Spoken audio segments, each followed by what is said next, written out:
जय श्री कृष्ण भक्तों, आपका स्वागत है भागवत महापुराण की इस गाथा में। हम दशम स्कंद 12वां अध्याय का अध्ययन कर रहे हैं। वसुदेवं सुतं देवं कंसचारूरमर्दनं देवकी परमानंदं श्री कृष्ण वंदे जगद्गुरु।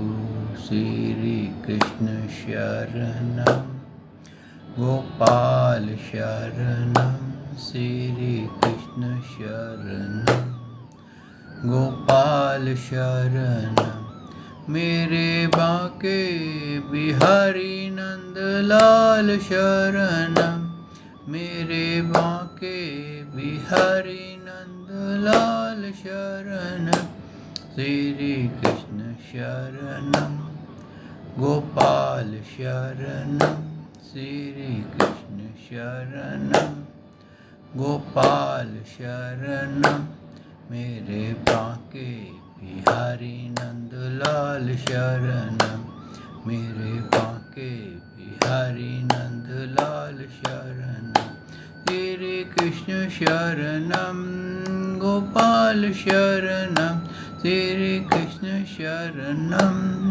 गोपाल शरणं मेरे बांके बिहारी नंदलाल शरणं मेरे बांके बिहारी नंदलाल शरणं श्री कृष्ण शरणं गोपाल शरणं श्री कृष्ण शरणं गोपाल शरणं मेरे बांके बिहारी नंदलाल शरणं मेरे बांके बिहारी नंदलाल शरणं। बोल भगवान श्री कृष्ण की जय। श्री नंद के लाला की जय। श्री देवकी नंदन श्री कृष्ण की जय। श्री द्वारकाधीश भगवान श्री कृष्ण की जय। बोल देवादिदेव पूर्ण ब्रह्म भगवान श्री कृष्ण की सदा ही जय। जय श्री कृष्ण भक्तों, आपका स्वागत है इस भागवत महापुराण की गाथा में। भक्तों, बड़े सौभाग्य की बात है कि हम लोग भागवत श्रवण के लिए समय निकाल पा रहे हैं। और जैसा कि ग्रंथों में लिखा है, भागवत जी में भी लिखा है कि भागवत का श्रवण,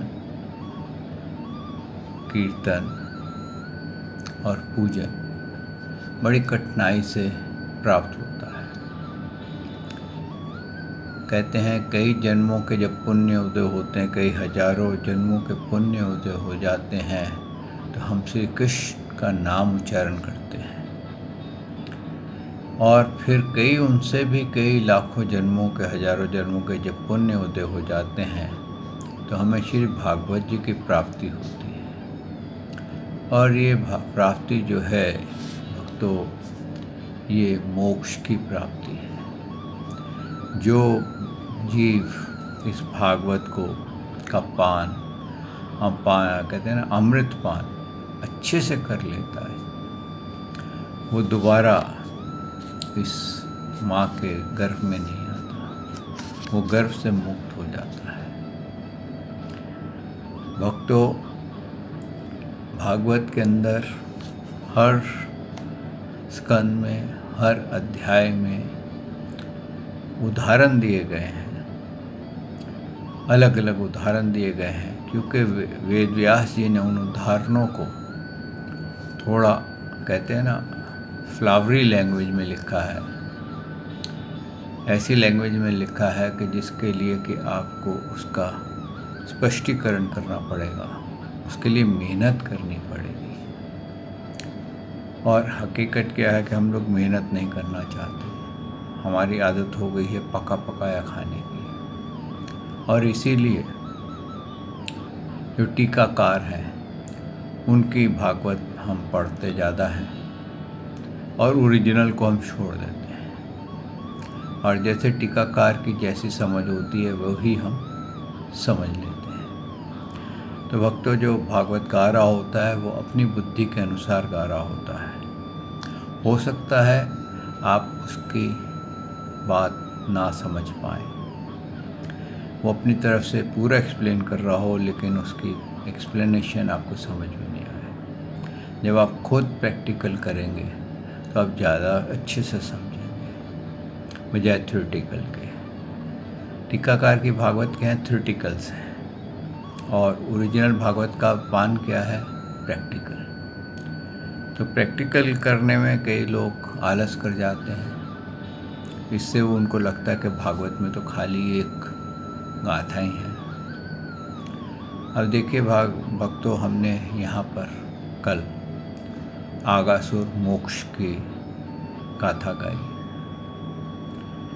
हकीकत में क्या लगेगा आपको? एक गाथा है, इसमें ऐसा कुछ नहीं है। लेकिन हकीकत क्या है? भगवान ने ये उदाहरण सेट किया है, और ये हम सब जीवों के लिए है। एक कि हम कितने ही बड़े वरदान लेके क्यों ना बैठे हों, कितने ही हम अपने कहते हैं ना अमर बूटियाँ खा के बैठे हों, कुछ भी करके बैठे हों, ये शरीर का अंत हो जाएगा। दूसरा उदाहरण भगवान ने ये दिया कि मुझे कोई भी याद करे, भले द्वेष से या प्रेम से, मैं उसका उद्धार कर देता हूँ। यानी कि उसको मेरी याद बनी रहनी चाहिए। तो भक्तों, जो प्रेम से याद करते हैं वो ऐसा है जैसे सीढ़ी दर सीढ़ी ऊपर मंजिल पे चढ़ते जाना, और जो द्वेष से याद करते हैं वो ऐसा है कि पहाड़ पर चढ़ना है, सीधे पहाड़ पर रस्सी पकड़ करके, और अगर फिसल गए तो ऐसी खाई में गिरेंगे कि पता नहीं चलेगा कि हमारा शरीर भी नहीं मिलेगा, यानी कि घोर नरकों में जाके गिर सकते हैं। तो इससे बेहतर यह है कि प्रेम की सीढ़ी चढ़ी जाए। अगर हम गिरेंगे भी तो 2-4 सीढ़ियाँ नीचे गिरेंगे, फिर उठे जाएंगे, फिर भगवान ही हमारे को उठा करके आगे कर देंगे। लेकिन द्वेष की सीढ़ी में भगवान आपकी मदद नहीं करेंगे। क्यों? कि उसके अंदर आप पाप में मार्ग से चल रहे हैं और भगवान को याद कर रहे हैं, लेकिन द्वेष से कर रहे हैं, उनके विरुद्ध बोल रहे हैं। लेकिन क्योंकि आपकी माइंड की तार कनेक्शन भगवान से जुड़ा हुआ है, इसलिए आप उसको भगवान को पा जाएंगे। तो भक्तों, ये आगासुर मोक्ष जो है बहुत बड़ी गाथा है, और इसके श्रवण से ही कई कहते हैं जन्मों के हमारे पाप नष्ट हो जाते हैं। क्यों? कि जब भगवान आगासुर के मुख में चले गए थे तो सारे देवता घबरा गए थे कि शायद ये आगासुर इनको मुंह बंद कर लेगा और हो सकता है भगवान अपने आप को ना बचा सके। लेकिन देवता लोग क्या थे? भगवान की माया से मोहित हो रहे थे। तो इससे ये संदेश मिलता है कि हम लोग भी भगवान की माया से मोहित हो जाते हैं, और भगवान की जो विशेष लीला कथाएं हैं उनको एक ऑर्डिनरी कथा के रूप में समझ करके हम उसको सीरियसली नहीं लेते। तो कहते हैं जब ये आगासुर के अंदर से शरीर से ज्योति निकली, क्योंकि वो भगवान का ही चिंतन करता था, उसके जब प्राण निकले तो बहुत देर तक आकाश में ऐसा हो रहा था जैसे बहुत लाइट हो रही है, सूर्य से भी तेज़ लाइट हो रही थी। और फिर जब भगवान आगासुर के शरीर से बाहर निकले, बाल गोपालों को लेकर के, बछड़ों को लेकर के, तो वो जो उसकी आत्मा थी जो ऊपर आकाश में चमक रही थी, क्योंकि वो भगवान के चिंतन में मरी थी। उसने शरीर त्यागा था भगवान के चिंतन में, तो वो भगवान में ही समा गई। आइए भक्तों, इस भागवत को आरंभ करते हैं। सच्चिदानन्दरूपाय विश्वोत्पत्ते आदिहेतवे ताप्तविनाशाय श्रीकृष्णाय वयं नमो नमः। श्रीकृष्णाय वयं नमो नमः। श्रीकृष्णाय वयं नमो नमः। श्रीकृष्णाय वयं नमो नमः। श्रीकृष्णाय वयं नमो नमः। बोल भगवान श्री कृष्ण महाराज की जय।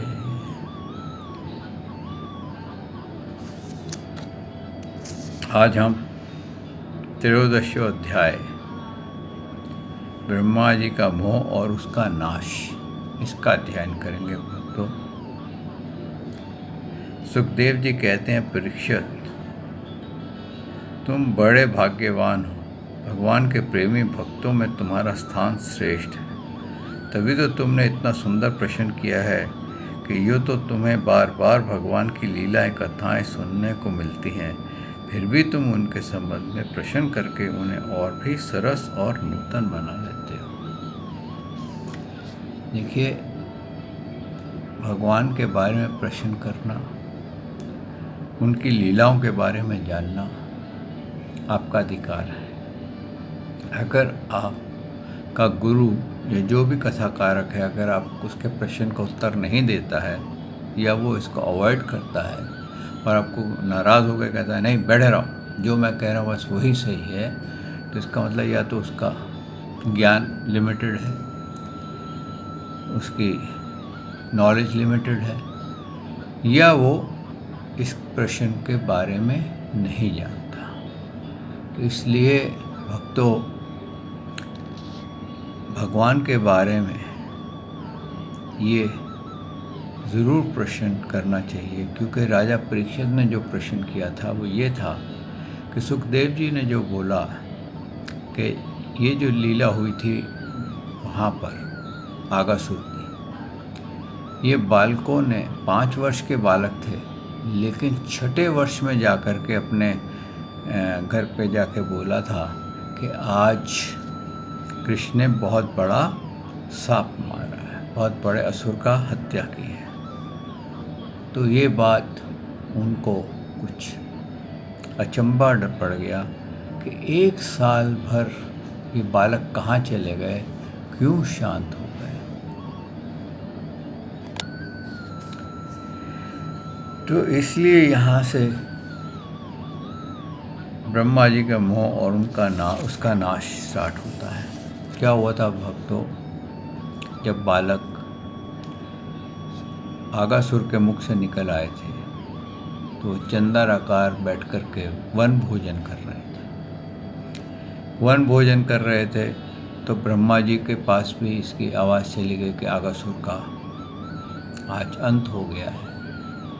और ऐसे आकाश में ज्योति चमक रही थी और वो भगवान में समा गई है। तो ब्रह्मा जी आगासुर मोक्ष देखने के लिए आए थे, भगवान का लीलाएं देखने के लिए आए थे। तो उनके मन में आया कि क्यों ना मैं कोई ऐसा कार्य करूं जिससे कि भगवान की कुछ और नई लीलाएं मुझको देखने को मिल जाए। हकीकत क्या है, ये बिल्कुल वैसे ही है कि छोटा बालक अपने पिताजी को अचंभे में डालना चाहे। तो ब्रह्मा जी कुछ ऐसा करना चाहते थे जिससे भगवान की कुछ और लीला देखें, और वो सोचते थे कि शायद मैं माया का प्रयोग सबसे अधिक कर सकता हूँ। और किस पे कर रहे थे, वो इस चीज़ को भूल गए थे कि जो सृष्टि करता है, जिनकी शक्ति से ब्रह्मा जी के पास शक्तियाँ आई हैं, जिनकी कृपा से आई हैं, उनको वो अचंभित करना चाहते थे। उन्होंने क्या किया, ब्रह्मा जी ने, कि पहले तो ये देखा और खुद ही भ्रमित होने लगे कि ये देखा कि बालकों के ऐसे बालक हैं जो शायद नहाए भी नहीं हैं, लंगोटी पहने हुए हैं, अजीब सी उनके कहते हैं ना बदन में से एक स्मेल आ रही है, और भगवान उनके जो पकवान है उसका भोजन वहाँ से उसके पकवान उसके हाथ से खाना खा रहे हैं, कोई उसके मुंह भगवान के मुंह में डाल रहा है। कोई एक बालक था सुरदामा नाम का, वो छाछ लाया था, लेकिन छाछ 3 दिन पुरानी थी तो खट्टी हो गई थी। तो उसने क्या करा, उसने कहा कि अगर भगवान को मैं ये छाछ दूंगा तो इनका ठीक नहीं है। तो उसने जल्दी से वो छाछ भगवान को ऐसे आगे करी उनकी तरफ, और पूरी की पूरी उसने गटक ली, और गटकने से वो यहाँ मुंह पर थोड़े गिर गई। तो भगवान ने कहा तूने ऐसा क्यों किया? कहता है प्रभु ये छाछ आपके लिए नहीं थी, क्योंकि ये 3 दिन की थी और कुछ घर में था नहीं, मैं इसी को ले आया आपकी आज्ञा के मुताबिक। तो भगवान ने उसके यहाँ से ऐसा पूछा और चाट लिया। क्यों ऐसा किया? क्योंकि भगवान अपने भक्तों का भोग स्वीकार करते हैं, अपने भक्तों का भोग स्वीकार करते हैं। तो अब ब्रह्मा जी ने देखा, तो ब्रह्मा जी ने कहा एक अजीब ब्रह्म है, कहने को तो ये पूर्ण ब्रह्म है, लेकिन ये तो हरकतें तो मानवों से भी गिरी हुई कर रहा है। वो और शंका में पड़ गए। तो वहाँ पर जो बछड़े चर रहे थे, तो ब्रह्मा जी के मन में एक युक्ति सूझी और उन्होंने क्या करा, बछड़ों को गायब कर दिया। अब बछड़े गायब हो गए और सब बालकों ने कहा हमारे बछड़े कहाँ गए, बछड़े कहाँ गए? तो भगवान माखन का एक हाथ में कौर लेकर के बोले कोई बात नहीं, मैं इनको ढूंढ के लाता हूँ। तो वो ढूंढने गए, बछड़े कहीं नहीं मिले। बड़े चंबे में पड़ गए कि ये बछड़े कहाँ जा सकते हैं। तो उन्होंने अपना ऐसे ऊपर देखा तो ब्रह्मा जी हंस पे बैठे हैं। समझ गए कि ये बूढ़े ब्रह्मा की करतूत है। उन्होंने ऐसे शो किया जैसे उन्होंने उसको नहीं देखा, और वो आए, जब वापस आए तो क्या देखते हैं, बालक भी गायब हो गए। अब बालक भी गायब हो गए तो भगवान ने कहा वाह ब्रह्मा, तुमने तो बहुत अच्छी चाल चली है कि पहले बछड़े गायब कर दिए, अब ये गायब कर दिए। चलो कोई बात नहीं, तुम खुश हो जाओ, क्योंकि तुम भी तो आखिर मेरे पुत्र ही हो और मेरे भक्त भी हो। तो इस तरह से उन्होंने क्या करा कि अपने उतने ही रूप बना लिए, जितने बालक थे, जितने बछड़े थे, जिनके हाथ में जैसी डंडी पकड़ी हुई थी, जिनके हाथ में सिंगी पकड़ी हुई थी, हर वैसे का वैसा रूप बना करके भगवान सबको ले करके वृंदावन अपने आ गए। तो अब जो बालक जो थे वो अपनी माँ का, कई सब बालक 5-5, 6-6 वर्ष के थे, जनरली छोटे बालक थे, माँ का दूध पीते थे। पुराने ज़माने में जो माता थी वो 8-8 साल तक बालक को दूध पिलाती थी।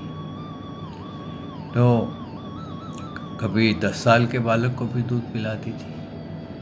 तो ऐसे ही बछड़े जो थे, वो जिन जिन गाँवों के बछड़े थे उनके भी उसी गाय के पास चले गए और उस गाय का दूध पीने लग गए।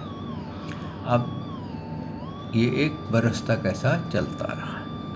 तो इतने में बलराम जी ने ये नोट किया कि कहाँ तो गोपियाँ जो थी वो श्री कृष्ण के बिना रह नहीं सकती थी, हर वक्त कोशिश करती थी इनका दर्शन करने की, इनको माखन खिलाने की। लेकिन अब ये ऐसा खेल हो रहा है कि गोपियाँ जो हैं वो श्री कृष्ण से ज़्यादा अपने बालकों को प्रेम कर रही हैं।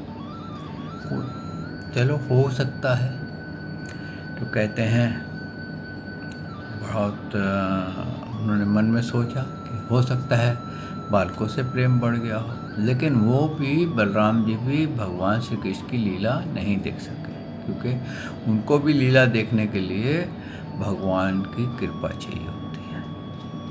फिर उसी प्रकार वो जो थे बछड़े चराते हुए बलराम जी के साथ सब बालक यहाँ पर पहाड़ के इधर गोवर्धन पर्वत की तरफ आए। तो गोवर्धन पर्वत पे वहाँ पर बछड़े चरा रहे थे, वो नीचे थे और गैयाँ ऊपर चर रही थी और गोप ऊपर बैठे थे। तो उन्होंने क्या देखा कि सारी गौएं रंभा रही हैं और भाग रही हैं अपने बछड़ों की, और उसमें वो भी गौएं थी जिनके के और भी नए बछड़े हो गए थे। वो नए बछड़े से प्रेम नहीं करती थी, बल्कि पुराने बछड़े को दूध पिलाना ज़्यादा पसंद करती थी, जो भगवान बने हुए थे। अब क्या हुआ कि गोपों ने बहुत रोकने की कोशिश की, हर तरफ से कोशिश की, लेकिन वो कहते हैं कांटों के वन में से होती हुई भागती हुई दुम उठा करके भागती हुई अपने बच्चों के पास पहुंच गई। और पहुंचने के साथ ही उन्होंने पहले तो उनको चाटा, फिर उनको दूध पिलाया, और फिर गोप आए बड़े क्रोधित, तो लगे गौओं को मारने की सोच ही रहे थे कि हम इनको पीटते हैं, ये हमारा सोना नहीं है। तो उन्होंने अपने बालकों को देखा, तो उन्होंने बालकों को उठा करके गले लगाया और उनको भी कहते हैं ना सर सूंघा, चूमा, सर सूंघा, बहुत प्यार किया। और वो बलराम जी इस घटना को देख के बड़े चकित रहे हो गए। उन्होंने बोला, कन्हैया ये कैसी लीला है कि यहाँ तो ऐसे लग रहा है कि ये सब प्रेम में पागल हो रहे हैं, मोहित हो रहे हैं, ये कौन सी लीला चल रही है। तो भगवान ने उसको बताया कि भाई तुम खुद ही देख लो, ये ब्रह्मा जी की लीला है या क्या है। तो बलराम जी ने जैसे ध्यान किया तो क्या देखते हैं कि बछड़े भी श्री कृष्ण हैं और बालक भी श्री कृष्ण हैं, वो सिंगी डंडे सब कुछ श्री कृष्ण है। तो वो बोले, अरे प्रभु ये तो आप ही की लीला है, आप ही सब सर्वत्र हैं। तो उन्होंने वहाँ पर भगवान से पूछा कि ये किसने किया, आपको ऐसा क्या ज़रूरत पड़ गई कि आपको इतने रूप धारण करने पड़ गए। इसीलिए भक्तों एक प्रश्न भी यहाँ होता है कि जो कोई मानव ये कहता है कि मैं भगवान हूँ, तो उसको बोलो भैया तू जरा इतने रूप एक साथ इकट्ठे दिखा दे, अपने इतने रूप दिखा दे जैसे कि भगवान श्री कृष्ण दिखाते थे, तो आप समझ जाएंगे। अगर वो दिखा दे तो भगवान है, चलो मान लिया, नहीं दिखा सके तो डुप्लीकेट है। तो इस तरह से उनको भी पता चल गया। अब बलराम जी ने पूछे ये बच्चे है कहाँ। बोले ये ब्रह्मा जो है ना अपने ब्रह्मलोक में ले गए, वहाँ से लाने पड़ेंगे। कि फिर क्या करें, कि मैं जाता हूँ लेके आता हूँ। तो भगवान जो थे ब्रह्मलोक में गए, ब्रह्मा जी के लोक में, और ब्रह्मा का ही रूप बना लिया। और वहाँ पर बोले अपने द्वारपालों को, देखो एक नकली ब्रह्मा बना हुआ है, अगर वो आए तो उसको पकड़ के बाहर बैठा देना। और खुद जा कर के ब्रह्मा के आसन में बैठ गए। अब ब्रह्मा जी आए तो द्वारपालों ने पकड़ लिया, कहे क्या कर रहे हो, मैं ब्रह्मा हूँ, मेरे को तुम पहचानते नहीं हो। बोले जी आप क्या, आप तो नकली ब्रह्मा हो, असली ब्रह्मा तो अंदर बैठा है, ऐसे कैसे हो सकता है। हाँ जी बिल्कुल असली ब्रह्मा तो अंदर बैठा है, आप डुप्लीकेट हो।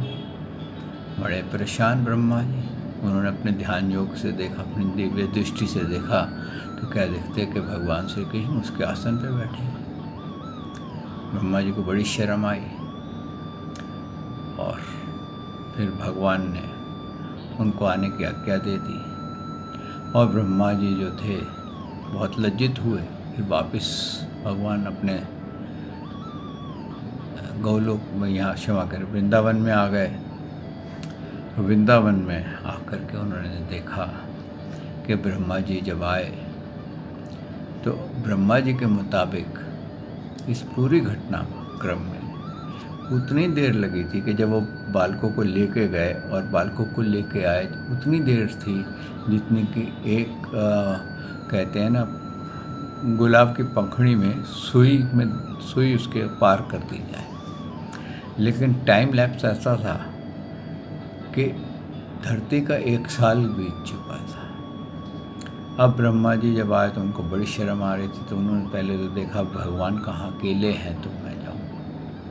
बालकों को लाए, उन्होंने बालकों को वहाँ पर रखा और भगवान से जाकर के क्षमा मांगी और उनकी बहुत बड़ी स्तुति गाई। और वो स्तुति गाने के बाद कहते हैं 40 श्लोकों में ब्रह्मा जी ने स्तुति गाई थी। उसके बाद उन्होंने अंत में कहा कि पृथ्वी पर रहने वाले राक्षसों को नष्ट करने वाले आप चंद्रमा, सूर्य आदि समस्त देवताओं के भी परम पूजनीय हैं, भगवान हैं।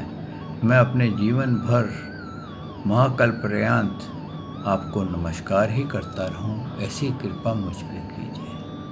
यानी कि ब्रह्मा जी को मोक्ष नहीं है, लेकिन उन्होंने कहा ऐसी कृपा कीजिए कि प्रत्येक कल्प महाकल्प के उसके बावजूद भी मैं आपकी स्तुति गाता रहूं और आपका चिंतन करता रहूं। लेकिन कहते हैं भगवान ने कोई उत्तर उसका नहीं दिया और ब्रह्मा जी अपने ब्रह्मलोक वापस चले गए। और इसका नतीजा ये हुआ, जो ब्रह्मा जी की पूजा अनेकों जगह होती थी वो सब पूजा होनी बंद हो गई, क्योंकि ब्रह्मा जी ने उसकी परीक्षा ले ली जिसकी परीक्षा कोई ले नहीं सकता, जिसके बारे में कोई नहीं जान सकता था।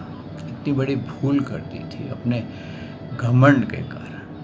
तो उस घमंड का असर ये हुआ कि उनकी जो पूजा होती थी वो सब जगह बंद हो गई। अब खाली पुष्कर राजस्थान में एक मंदिर है जहाँ केवल ब्रह्मा जी की पूजा होती है। आगे सुखदेव जी कहते हैं, परीक्षित, संसार के रचयिता ब्रह्मा जी इस प्रकार भगवान श्री कृष्ण की स्तुति की।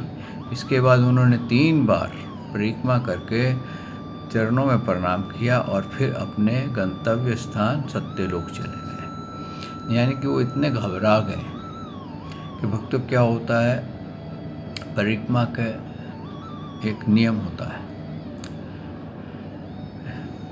अर्थ परिक्रमा शिवलिंग की जाती है, 3 बार चिता की जाती है और 4 बार भगवान की जाती है। तो उन्होंने क्या करा, उन्होंने 3 बार की। यानी कि इतने घबरा गए कि वो भूल गए कि ये नियम होता है कि ब्रह्म की परिक्रमा 4 बार होती है, ना कि 3 बार। 3 बार चिता की परिक्रमा होती है।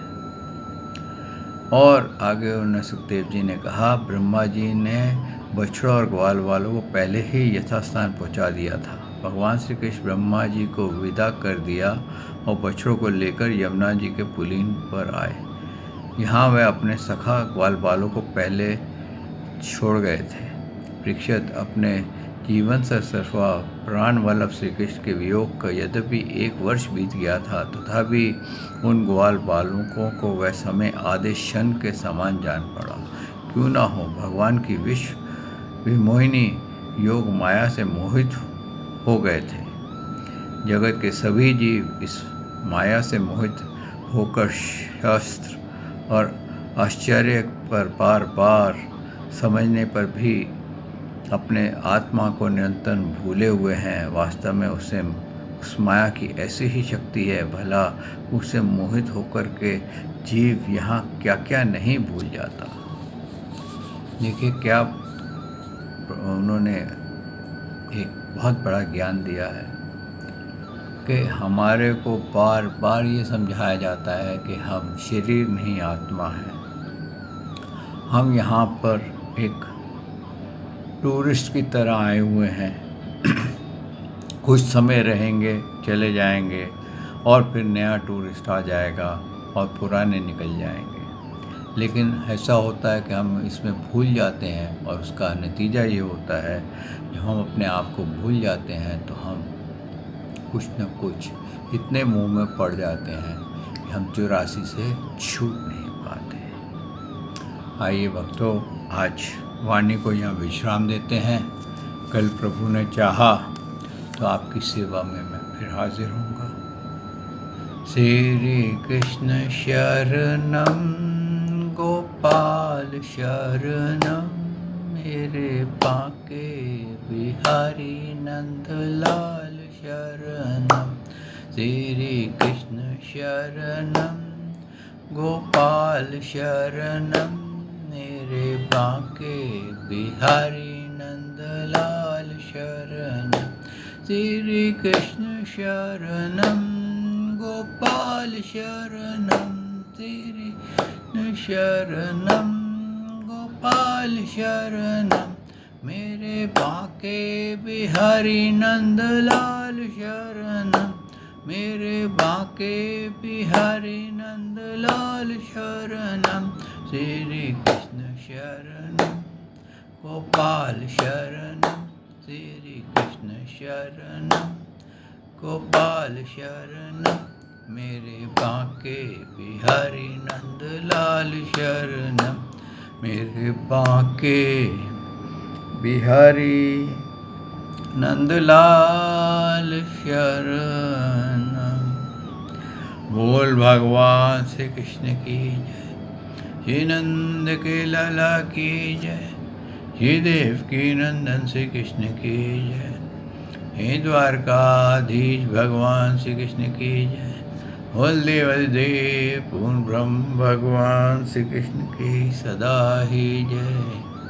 जय श्री कृष्ण भक्तों।